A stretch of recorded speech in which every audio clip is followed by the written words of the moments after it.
easy to goad, right? So that, listen, I overstated it purposely. It is the undercard, though. Sorry, it's the undercard game. It doesn't mean we won't get a couple of great games in this series, although I don't think we're going to get one tonight in game one. And the Knicks, again, the Knicks can beat anybody, I think, right now. I'm hedging after watching San Antonio last night, but it's the undercard. And you don't have the circumstances involved. You don't have a defending champion, which we had last night. You don't have the now, sorry, Joker, sorry, SGA, sorry, everybody, the best player on the planet in this series. You got a lot of nice players. Would love to be a fan. If I'm a fan of the Knicks right now, it ain't last night, and it's not going to be. Fair enough, but it'll be what it'll be, and we'll see. And the fans in this city have waited over half a century for a shot like this. They've been to obviously they were in Game 7 of the finals in '94, so you can't say they haven't been this close, because obviously they have been literally that close. But this feels, since then, even the '99 run didn't feel like this. This feels like the Knicks really have a formula, and it feels like they should have a decided advantage in this series. There's a tremendous energy in the city right now. There's no doubt about it. And obviously the fans here have been waiting so long for this just to get started. This is going to be a completely different challenge for the Cavs than they had against the Pistons. Jalen Brunson, Karl Towns, the way OG Anunoby is probable for tonight's game, so we expect that he will start. I don't know if he'll get his full minutes, but I expect him to start. This is going to be a huge challenge. What we're going to see here is whether the Knicks layoff has any effect. Rust The Knicks are, the history tells us that a team that is coming off of a sweep versus a team that is coming off 7 games, historically dominant. It's something like 19-4 in series. The Knicks are appropriately very heavily favored to win the series. But in the situation with the team rhythm versus rust, we have seen repeatedly. And one of the ways that you can get into an upset situation, the first way you get upset in the playoffs is you lose a home game. So the Cavs tonight may have a modicum of a way to try to put some pressure on it if they can keep their rhythm going. Wendy is absolutely right, and last year, Game 1 is all too familiar in the city of New York in terms of what happened versus those Indiana Pacers. I just have been with these guys all year. We've made it that very clear. I think there is a level of focus about them, though, that to me eclipses the potential.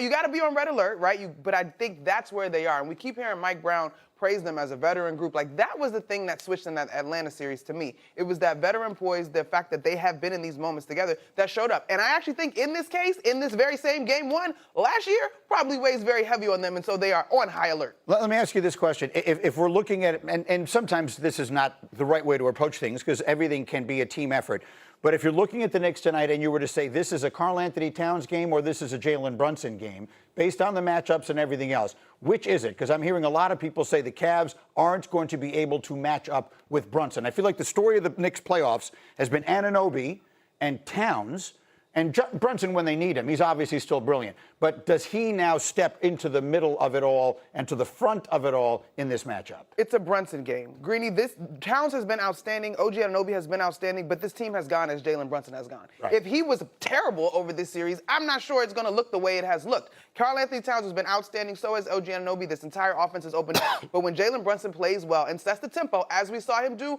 in Game 1 versus Atlanta as well, at home, things go well. You expect the Knicks to beat them soundly. We were talking during the break. We watched Game 1 of their series, the Knicks series against the Sixers. Sixers looked spent, absolutely spent. And the scenario is almost exactly the same. The Knicks had been resting, not quite this long, but they had been resting. The Sixers were coming off a 7-game war, and then they went right into Game 1. Do you expect it to look like that tonight? I do. I expect, they can play their way out of rust after a 7-point halftime deficit. Mm-hmm. They can play their way out of that into the form that we've seen since what, Monica? Game 3 against Atlanta? 4. Mm-hmm. Game 4 against Atlanta. I expect the Knicks to. I expect this to be like a 5-game series. And it's not to say. I look at Cleveland and I keep wondering, why aren't they better? Why isn't Cleveland better? Why? And I know the bigs don't. Mobley and Allen don't assert themselves all the time, but when they have, whether it was against Toronto, right, or in this last series we saw right through Game 7. Everybody wants to talk about the dynamic guard play and those two guys. Okay, fine, because they together can score and may need to score 70 points to get a Game 1 win in Madison Square Garden tonight. It still, to me, is the bigs in Cleveland. You could play this, what I'm about to say, back tomorrow and use it against me. I'm just going to say sometimes the Cavs are very, very good. And man for man, the Cavs are products. and definitely. That's why I want to know why they aren't better, because they're so good man for man. Definitely more talented than the 76ers, and their key player isn't Embiid, who's coming off of a lumbering game. And the Cavs have had some success against Jalen Brunson. Now, Brunson could score 40 tonight. I am certainly not saying it, but the Cavs did have some, and the Cavs had success against Cade Cunningham in the regular season. The Cavs actually have this guy, Dean Wade, who is 6'10", who they will use as the primary defender on Brunson. When Brunson went up against him this year, Brunson struggled a little bit. And I don't even feel comfortable bringing this up because a regular season game versus now is so different. But Dean Wade at 6'10" is the type of defender you put on Jalen Brunson because the length can sometimes bother him. The defenders have struggled against Dean Wade in this playoffs. Now, what the Knicks will do is they'll have a complete array of strategy to get Dean Wade off of Jalen Brunson. It won't take, magician stuff to do it, but they will do it. They will attack. Brunson's, he got it! I like what I'm seeing. Feel in the groove. Scintillating move. Bullseye! Some Mitchell madness. Roller coaster for sure. The journey shows you who you are.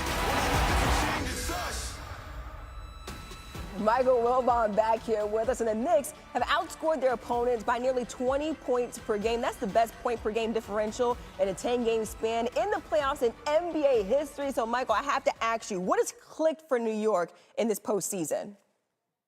Everything. Everything's clicked. When you win in games by a 50-point margin in the playoffs, everything's clicking. We know that Jalen Brunson has been his usual clutch self, although he hasn't had to be dramatic because the games haven't been close enough for the most part, not since very early that 1-2 deficit against Atlanta in the first round. But Karl Anthony Towns is a totally different role. He looks like a different player, and the Knicks offense looks so different with so much of the offensive action running through him. And the pass and the assist totals for Cat in the playoffs have jumped incredibly. And so everything, what the Knicks do need is a healthy Anunoby.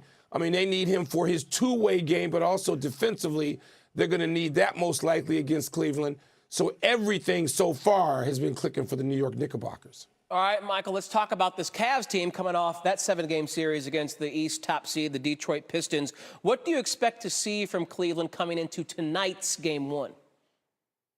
Well, we expect to and think about the Cavs through the lens of Mitchell and Harden, right? That's what everybody's going to talk about. Scoring, how dynamic the backcourt is. Either one of those guys. I don't know if Harden can still put up 50. Maybe he could.